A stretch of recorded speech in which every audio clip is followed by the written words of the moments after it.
Buenos días, hermanos. Pues qué gozo nuevamente estar aquí, dando seguimiento a este libro que vamos a estar viendo. Vamos a orar, mis hermanos. Padre bendito, te damos gracias porque tenemos la posibilidad, Padre, de seguir dando estos mensajes, Padre, basados propiamente en las Escrituras y que, Padre, nos ayudan a nosotros a entender muchas cosas, a comprender muchas situaciones, Padre. Lo dejamos en tus manos este mensaje para que, Padre, pueda llegar al corazón de mis hermanos. Padre, quita cualquier distractor, cualquier situación que pueda estarnos estorbando, Padre, para poder entender, Padre, lo que tú quieres decirnos a través de estas líneas, Padre. Permanece con nosotros, Padre, y te pido, Padre, que tú me guíes, Padre, para poder darme a entender, Padre, en este mensaje. En el santo nombre de Dios, Señor Jesús. Amén.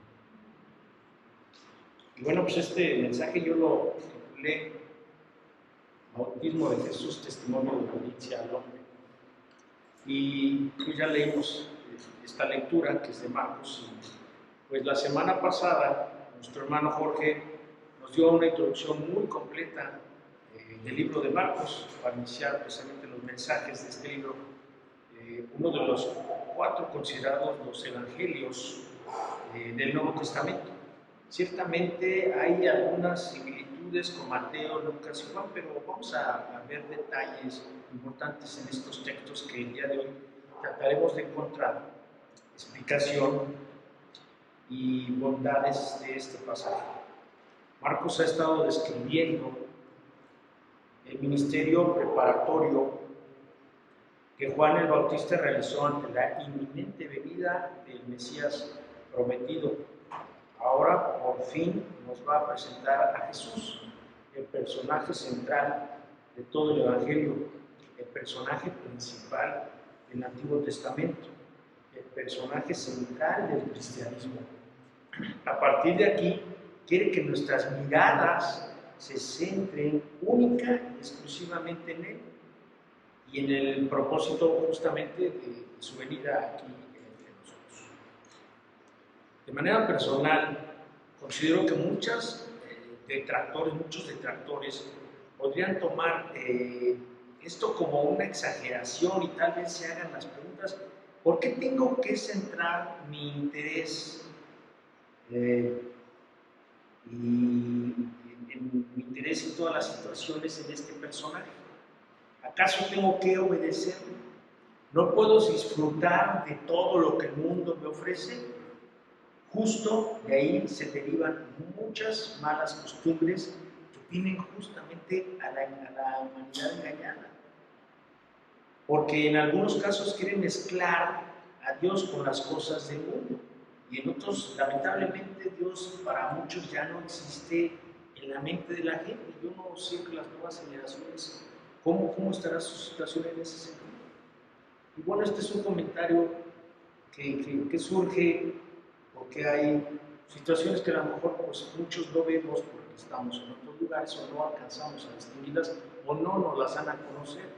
Pero justo la semana, ya les he comentado que ahí tristemente la colonia donde trabajo, la colonia Juárez, está en metro de Insurgentes, y justo la semana me tocó pasar, la semana pasada no estaba así el metro, no estaba, creo que hubo una marcha.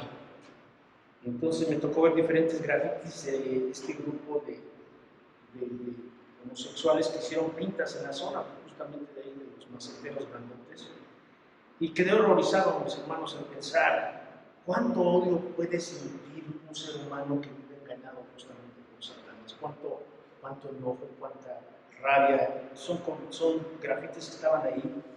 Un policía bueno es el que está descuartizado, policía suicida, estamos en guerra, a nuestra libertad le llaman terrorismo, muerte a la normalidad, practica terrorismo, lanza una bomba, mata a un policía y es un acto de amor.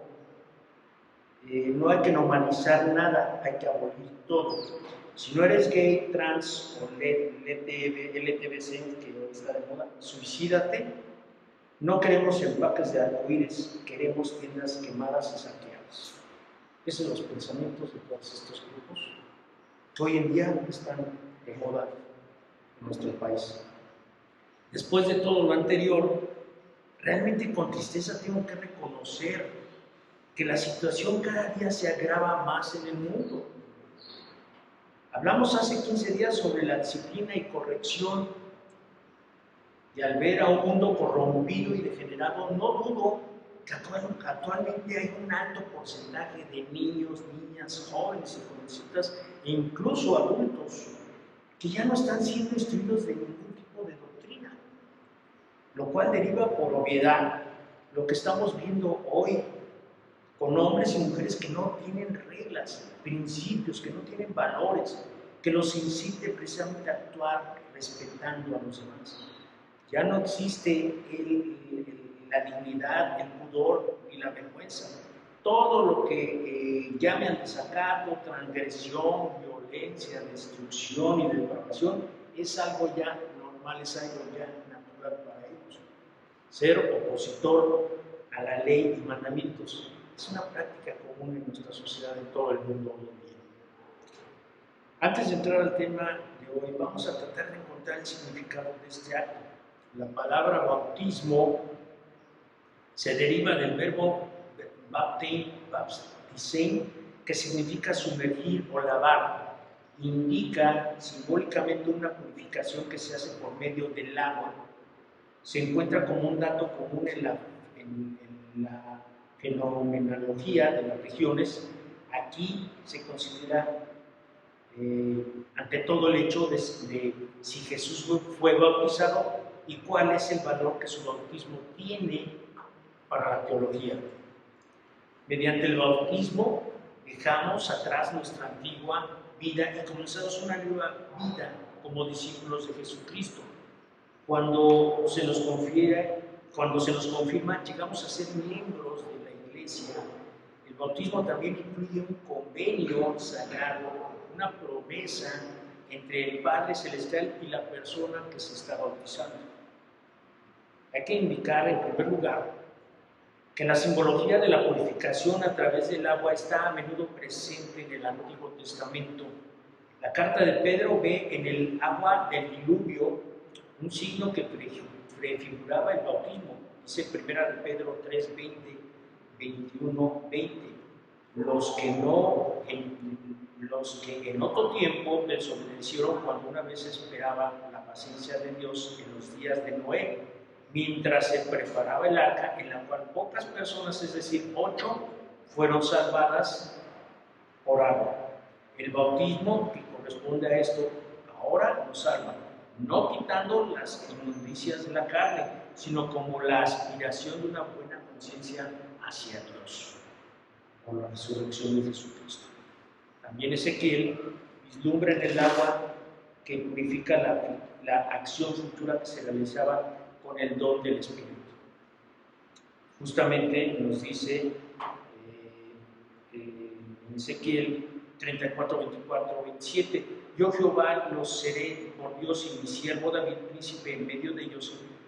Yo Jehová he hablado y estableceré con ellos pacto de paz y quitaré de la tierra las fieras y habitarán en el desierto con seguridad y dormirán en los bosques y daré bendición a ellas y a los alrededores de mi collado y haré descender la lluvia en su tiempo. Lluvias de bendición serán y el árbol del campo dará su fruto y la tierra dará su fruto y estarán sobre su tierra con seguridad y sabrán que soy Jehová cuando rompa las coyundas de su yugo y la libre de mano de los que sirven de ellos. Otros muchos textos hablan de las lavadas con valor de purificación. También es en tiempo de Jesús, sobre todo en los judíos. La limpieza tenía un significado también similar. Ahora, el bautismo dado por Juan es de un signo totalmente distinto a la purificación. Adquiere su significado del hecho de que los bautizados son introducidos en la parte elegida del pueblo de Israel, la que ha comprendido y el sentido de la conversión y la corrección como camino para llegar a él. Como consta en los escritos del Nuevo Testamento, es un bautismo que da con vistas al arrepentimiento y al perdón. Marcos 1:4 dice, bautizaba Juan en el desierto y predicaba el bautismo de arrepentimiento para perdón del pecado, que no exige nada más y nada menos que una conducta de vida coherente con la pureza moral de la ley, privada de todo formalismo. Jesús recibió ciertamente el bautismo de Juan. Este hecho está presente en todas las fuentes del Nuevo Testamento, pero sobre todo está en el origen de la nueva comprensión del bautismo que celebraba la primera comunidad como signo evidente de la conversión, de la adhesión a la buena nueva del Evangelio. El hecho de que Jesús fuera bautizado por Juan está atestiguado además en virtud del criterio de la interrupción con la práctica y la predicación de la iglesia primitiva. Jamás la comunidad habría podido predicar el bautismo de Jesús si éste no lo hubiera recibido realmente. Para la congregación, el bautismo iba destinado a los pecadores, pero este hecho había estado plenamente en contradicción con la proclamación que la iglesia hacía de Jesús como Hijo de Dios y sin pecado. Con el bautismo Jesús expresó en su vida su adhesión plena a la voluntad del Padre, en cuyas manos ponía todas las cosas. Jesús se convirtió justamente en un cordero que toma sobre sí los pecados del mundo, ya que solamente así pueden ser destruidos. Dice Juan 1:29, el siguiente día vio Juan a Jesús que venía a él y dijo, he aquí el Cordero de Dios que quita el pecado del mundo. Sumergió su existencia terrenal dentro de los bautismos. Él recibió en el agua y que él mismo realizó en la muerte. Cuando de su costado salió la sangre y agua, en efecto, los padres de la iglesia interpretaron siempre la observación de Juan 19:34, que dice, pero uno de los soldados le abrió el costado con una lanza y al instante salió sangre y agua, como inicio de la iglesia en la simbología de los sacramentos de la iniciación. En el momento de recibir el bautismo, el Espíritu desciende sobre Jesús, que con la voz del Padre que entonces escucha, es signo de la misión que recibe, de la que no quiere sustraerse, que confiere y que acredita ante todo como Hijo de Dios. Vamos a entrar de lleno al mensaje de este día del bautismo de nuestro Señor Jesús. Primero, aquí está el título, vamos a ponerle subrayado la humanidad del siervo. Hermanos, quizás la humanidad esperaba a un Mesías rodeado de lujos y un ejército de soldados, ya lo habíamos comentado en otro mensaje, custodiado, y que su llegada y paso por la tierra hubiera sido muy, muy trascendental. Muchos lo esperaban así. Muchos creyeron que el Hijo de Dios sería alguien con un porte imponente, portentoso, un hombre que llamaría inmediatamente la atención de las multitudes. Pero jamás nadie pensó que Jesús no tenía necesidad de llegar a impresionar a la gente y presentarse como un Mesías poderoso y triunfante, con fuerza irresistible. Todo lo contrario, la imagen de Jesús debió ser sumisa justamente por el ejemplo que tenía que dar él, rindiéndose en obediencia a la voluntad de Dios, como un siervo. Jesús de ninguna forma tenía que ver con los dioses a los que estaban acostumbrados en la mitología griega, o con grandes emperadores del Imperio Romano, como sucedía en aquella época. Vamos a ver algunos detalles de esta porción que ponen de manifiesto precisamente la humildad del Señor Jesucristo. Marcos nos dice que Jesús vino de Nazaret de Galilea y fue bautizado por Juan en el Jordán. Cristo no pidió que Juan fuera hasta donde él estaba para ser bautizado allí, o sea, sino no le dijo que venga Juan o que venga Juan a bautizarme, sino que fue Jesús al mar de Galilea. Y pues Juan humilde, fue el rey de la gloria durante su encarnación. Dice Marcos 10:45, porque el Hijo del Hombre no vino a ser servido, sino para servir y para dar su vida en rescate por muchos. Debemos de considerar que también es muy significativo su lugar de procedencia. Nazaret de Galilea, la ciudad de Galilea, estaba en la parte norte del país, muy cerca de los gentiles, razón por la que los judíos del sur la menospreciaban, la veían como menos a esa ciudad. Incluso recordemos el desdén con el que algunos miembros del Sanedrín trataron a Jesús por venir de Galilea.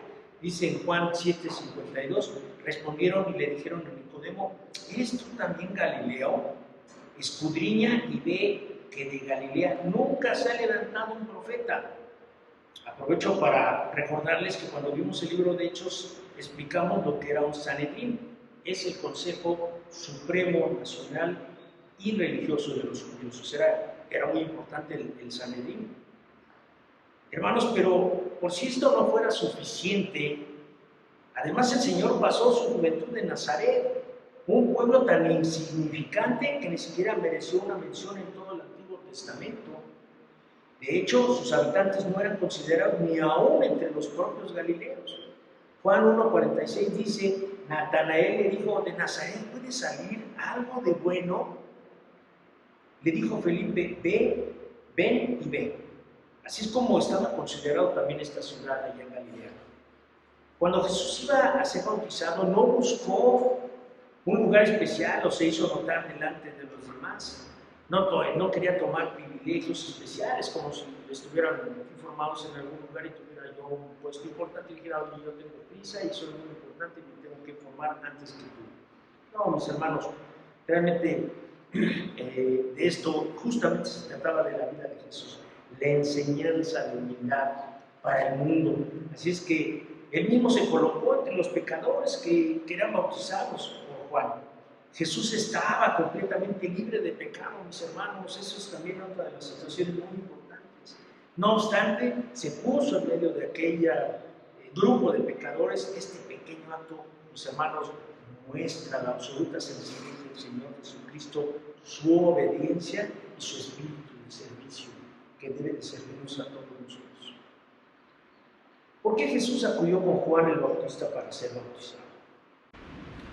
Se considera que el bautismo de Juan era un bautismo de arrepentimiento y estaba destinado para los pecadores que deseaban un cambio en su vida, que necesitaban ser reformados y transformados. Pero, mis hermanos, surge la pregunta, ¿qué tenía que ver tal bautismo con Jesús? ¿Acaso no estaba él limpio de pecado? De hecho, tal como nos dice el Evangelio de Mateo, mas Juan se lo oponía diciendo, yo necesito ser bautizado por ti y tú vienes a mí. Hasta el mismo Juan se opuso al principio cuando Jesús le pidió que lo bautizara Jesús. Entonces, ¿por qué fue bautizado Jesús? Hermanos, el escepticismo de los hombres es muy grande, por lo que muchos hasta no ver o comprobar una situación fehaciente toman una decisión. Hay personas que tienen una gran facilidad para tomar decisiones, pero existe un gran número de personas en el mundo que solo con el ejemplo de las experiencias de los demás es que les ayuda justamente para tomar una decisión o una acción. Ya hemos puesto el ejemplo muy simples, muy terrenales, como cuando ingresamos a la escuela, siendo muy pequeños, o cuando llegamos a un nuevo trabajo, incluso cuando visitamos una iglesia diferente, o un ejemplo coloquial, cuando tenemos temor a lanzarnos a la alberca porque el agua está muy fría, ¿no? O hasta probar un alimento diferente, mis hermanos, dudamos, sentimos cierto temor y expectación. ¿Y cómo nos ayuda a ver a los demás hacerlo de manera natural, extrovertida, y muchas veces nos animan y nos echan porras para hacerlo? De la misma forma, Jesús, sin haber cometido un solo pecado, no dudó en bajar a las aguas bautismales para ponernos el ejemplo, para darnos confianza, justamente para tomar esa decisión, para lograr un objetivo claro, ser purificados en el Espíritu Santo. Él nos anima y nos alienta a dar el paso para la conversión en nuestras vidas. Este acto es de gran relevancia en la vida de Jesús, ya que da inicio justamente al ministerio público de Jesús como el Mesías. Así es como es de suma importancia este hecho de que Él justamente también nos dirigiera, no se dirigiera a los líderes religiosos en el tiempo, sino que fuera Juan el Bautista para ser bautizado por Él. Confirmaba plenamente a Juan como profeta de Dios y también marcaba desde un principio su distanciamiento, fíjense, de la religión oficial de esa época, porque obviamente él tenía que venir a cambiar ya todas esas situaciones. Pero sin duda, la razón más importante por la que Jesús bajó a las aguas, juntamente con él descendió el pueblo pecador, fue con el fin de identificarse con él. Del mismo modo que Moisés había abandonado siglos antes su regia posición para identificarse con su pueblo y librarlo de la esclavitud, así Cristo también había dejado temporalmente su trono en la majestad de las alturas para venir a salvar a los pecadores. Así pues, su bautismo mostraba su identificación con los pecadores, anticipaba el momento en que había de ser hecho ofrenda justamente por el pecado. Jesús es el único hombre santo e inocente. Se presentaba como representante de todos los pecadores del mundo, tal y como lo anunció muchos años atrás el profeta Isaías, en Isaías 53:6, que dice: todos nosotros nos descarriamos como ovejas, cada cual se apartó por su camino, mas Jehová cargó en él el pecado de todos nosotros. De hecho, podríamos considerar que esto sea verídico, mis hermanos. Este fue el primer paso de un camino que le conducía justamente hasta la cruz. Jesús es ungido por el Espíritu. Muy interesante también, mis hermanos, el hecho de que durante el bautismo del Señor Jesús el Espíritu Santo descendiera sobre él no significa que Jesús no tuviera el Espíritu Santo antes de ese momento. Si Juan el Bautista había sido lleno del Espíritu Santo desde el vientre de su madre, como lo vemos en Lucas 1:15, porque será grande delante de Dios, no beberá vino ni sidra y será lleno del Espíritu Santo aún desde el vientre de su madre. Cuanto más el Señor Jesús, que fue engendrado por el Espíritu Santo, estaría lleno de él. Dice en Lucas 1:35, respondiendo el ángel le dijo: el Espíritu Santo sobre ti y el poder del Altísimo te cubrirá con su sombra, por la cual también el santo ser que nacerá será llamado Hijo de Dios. Y en Mateo 1:20 dice: y pensando en él, en esto, he aquí un ángel del Señor le apareció en sueños y le dijo: José, hijo de David, no temas recibir a María, tu mujer, porque lo que en ella es engendrado del Espíritu Santo es. Lo que ocurrió en esa ocasión es que el Espíritu Santo vino sobre él para ungirle, para la misión que había venido a llevar a cabo. Recordemos que en los tiempos del Antiguo Testamento se ungía a los reyes y a los sacerdotes derramando aceite sobre sus cabezas, encomendándoles la función y el ministerio al que habrían de servir. Y podemos decir que al ser ungido, Jesús comenzó a ejercer públicamente como el Mesías prometido por las Escrituras. Esta es la interpretación que hace también el apóstol Pedro en el libro de Hechos 10:37-38, que dice: vosotros sabéis lo que se divulga para toda Judea, comenzando desde Galilea, después del bautismo que predicó Juan, como Dios ungió con el Espíritu Santo y con el poder de Jesús de Nazaret. Bueno, ahora los cielos se abrieron. Marcos no usa el término abrir, tal como vierten algunas traducciones, sino que dice que los cielos se rasgaron. La diferencia es significativa. Lo que se abre se puede volver a cerrar, mis hermanos. Sin embargo, lo que se desgarra no puede volver fácilmente a su estado original. Hago una pausa para comentar que nosotros hemos experimentado una situación cuando se rompe un artículo de cerámica. Quizás podemos colocar un pegamento y unirlo, podemos regresarlo a su lugar y pues se ve bien, parece que no pasó nada, ¿no? A mí me pasó mucho cuando era niño y andaba jugando con mi hermano, que nos aventamos la pelota o hacíamos, pues se rompía la porcelana o el artículo que estaba ahí de adorno y ahí nos tienen pegando las piececitas y poniendo las llantas para que no se notara, ¿no? Bueno, ese se puede volver a pegar, mis hermanos.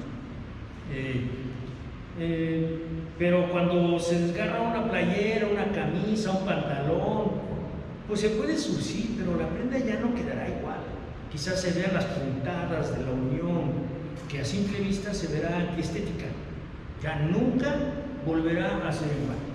No obstante, cuando Dios hace la unión de una vida desgarrada, Él puede hacer un surcido invisible, como venden por ahí muchos sastres, que jamás dejará ver sus imperfecciones en la vida del arrepentido, porque Él nunca volverá a verlo como fue en otro tiempo. Puede ser que uno falle, pero Dios tal vez en quien traiga, algunos traerán a la memoria la vida pasada de algunos, en la vida carnal, en los pecados que uno cometió en otro tiempo, pero ante Dios uno está limpio.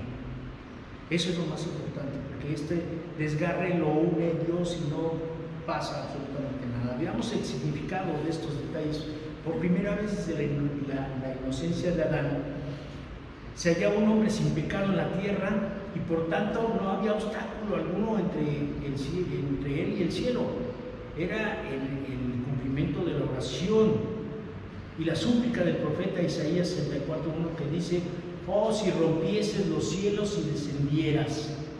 La petición de Isaías se basaba en el hecho de que el cielo cerrado era señal de la ira de Dios contra la humanidad y contra un mundo pecador. Veamos diferentes pasajes que representan de lo que estamos hablando. Deuteronomio 11:17 dice: y se encienda el furor de Jehová sobre vosotros y cierra los cielos y no haya lluvia ni la tierra de su fruto y perezcáis pronto de la buena tierra que os da Jehová. Primera de Reyes 8:35 dice: si el cielo se cerrare y no lloviere por haber ello pecado contra ti, y te rogaren en este lugar y confesaren tu nombre y se volvieran del pecado cuando los afligieres. Segunda de Crónicas 6:26: si los cielos se cerraren y no hubiere lluvias por haber pecado contra ti, sí oraré a ti hacia este lugar y confesaré tu nombre y se convirtieren de tus pecados cuando los afligieres. Segunda de Crónica 7:13: si yo cerrare los cielos para que no haya lluvia, si mandare a la langosta que consuma la tierra, o si hubiere pestilencia a mi pueblo. Y finalmente Lucas 4:35 dice: y en verdad os digo que muchas viudas habían en Israel en los días de Elías, cuando el cielo fue cerrado por 3 años y 6 meses, y hubo una gran hambre en toda la tierra. Después de todo lo anterior, hermanos, debemos de ver en Cristo que la bendición de Dios regresaba a este mundo que requería su presencia para dar esperanza a todos los creyentes. Por otro lado, el Evangelio nos indica que los hechos estaban ocurriendo en el río Jordán, y no hemos de olvidar que para cualquier judío el Jordán era mucho más que un río. Para ellos representaba la frontera entre el desierto y la tierra prometida en la antigüedad. En los tiempos de Josué, Dios abrió las aguas del río Jordán para que su pueblo pudiera entrar a la tierra prometida. En la antigüedad, en los tiempos de Josué, Dios abrió las aguas del río Jordán para que su pueblo pudiera entrar a la tierra prometida. Veamos lo que dice Josué 3:7-17. Entonces Jehová dijo a Josué: desde este día comenzaré a engrandecerte delante de los ojos de todo Israel, para que entiendan que como estuve con Moisés, así estaré contigo. Tú pues mandarás a los sacerdotes que llevan el arca del pacto, diciendo: cuando hayáis entrado hasta el borde del agua del Jordán, pararéis en el Jordán. Y Josué dijo a los hijos de Israel: acercaos y escuchad las palabras de Jehová vuestro Dios. Y añadió Josué: en este conoceréis que el Dios viviente está en medio de vosotros, y que él echará de delante de vosotros al cananeo, al eteo, al heveo, al fereceo, al jerjeseo, al amorreo y al jebuseo. He aquí, el arca del pacto del Señor de toda la tierra pasará delante de vosotros en medio del Jordán. Tomad pues ahora 12 hombres de los tribus de Israel, uno de cada tribu, y cuando las plantas de los pies de los sacerdotes que llevan el arco de Jehová, Señor, de toda la tierra se asienten en las aguas del Jordán, las aguas del Jordán se dividirán, porque las aguas que vienen de arriba se detendrán en un montón. Y aconteció, cuando partió el pueblo de sus tiendas para pasar el Jordán con los sacerdotes delante del pueblo, llevando el arca del pacto, cuando los que llevaban el arca encontraron el Jordán, y los pies de los sacerdotes que llevaban el arca fueron mojados a la orilla del agua, porque el Jordán suele desbordarse en todas las orillas todo el tiempo de la siega. Las aguas se venían de arriba, se detuvieron como un montón bien lejos de la ciudad de Aram, que está al lado de Zaretán, y los que descendían del mar de Arabá, el mar salado, se acabaron y fueron divididas, y el pueblo pasó en dirección de Jericó. Mas los sacerdotes que llevaban el arca del pacto de Jehová estuvieron en seco, firmes en medio de Jordán, hasta que todo el pueblo hubo acabado de pasar, y Jordán y todo Israel pasó en seco. Sin embargo, ahora en la presencia del Mesías, lo que se abre no son las aguas del Jordán, sino los mismos cielos, mostrándonos con ello que Él había venido para introducirnos en nuestra verdadera herencia celestial. Por lo anterior, los cielos fueron abiertos en dos direcciones. Por un lado, los cielos se abrieron para que el Hijo de Dios descendiera de este mundo para salvar a la humanidad, pero como resultado de su obra también conseguiría que los cielos se abrieran para que los hombres que confíen en Él puedan llegar hasta la misma presencia de Dios en su gloria. Son situaciones muy distintas, y el Jordán forma parte importante del Antiguo Testamento, mis hermanos, y del Nuevo Testamento también. El Espíritu Santo en forma de paloma. Bueno, esto es un significado que ya hemos hablado, lo que viene siendo el Espíritu Santo. Formulo la pregunta: ¿por qué la tercera persona de la Trinidad fue representada en forma de paloma? Tal vez con el objeto de dar a entender la pureza, la bondad, la serenidad y gracia, características que identifican al Espíritu Santo. Tanto la opinión popular como las Escrituras asocian esta cualidad con la paloma. Lo podemos ver en el Salmo 68:13, que dice: bien que fuisteis echados entre los tiestos, seréis como alas de paloma cubiertas de plata, y sus plumas con amarillez de oro. Y en Mateo 10:16 dice: he aquí yo os envío como a ovejas en medio de lobos. Sed pues prudentes como serpientes y sencillos como palomas. Es común que a nivel mundial la imagen de la paloma sea utilizada como un símbolo de paz, justamente. En el Antiguo Testamento Dios se presentaba como águila. Dice Éxodo 19:4: vosotros visteis lo que hice a los egipcios, y como os tomé sobre alas de águila, y os he traído a mí. Y Deuteronomio 32:11 dice: como el águila que excita su mirada, revolotea sobre sus pollos, se extiende sus alas, las toma, los llevaré de sus plumas. La presentación de estas dos aves, diferente: por un lado el águila, que es un ave de presa y de gran poder; por el otro lado vemos cómo Dios protegía a su pueblo de sus enemigos. En el Evangelio toma la forma de la mansa paloma y de la gallina protectora de los polluelos, como dice Mateo 23:37. Jesús, Jerusalén, que matas a los profetas y apedreas a los que te son enviados, ¿cuántas veces quise juntar a tus hijos como la gallina junto a sus polluelos debajo de sus alas, y no quisisteis?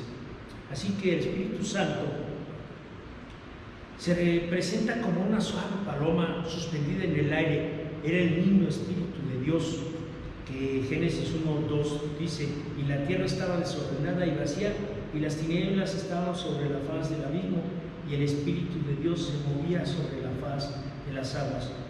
Ahora se presentaba nuevamente para dar comienzo a una nueva creación, pero en esta oración desciende sobre un hombre, no solo el vacío amorfo, que no tiene forma, mis hermanos, lo que sugiere que Dios pretendía transformar, hacer algo nuevo con la humanidad. La voz del Padre: tú eres mi Hijo amado, en ti tengo complacencia. Como hemos visto, Jesús se presentó juntamente con los pecadores para ser bautizado. Sin embargo, él no era un pecador. Y esto es lo que vino a confirmar el Padre desde el cielo por medio de esta declaración. También sirvió para proclamar el amor inefable y maravilloso que había existido entre el Padre y el Hijo por toda la eternidad.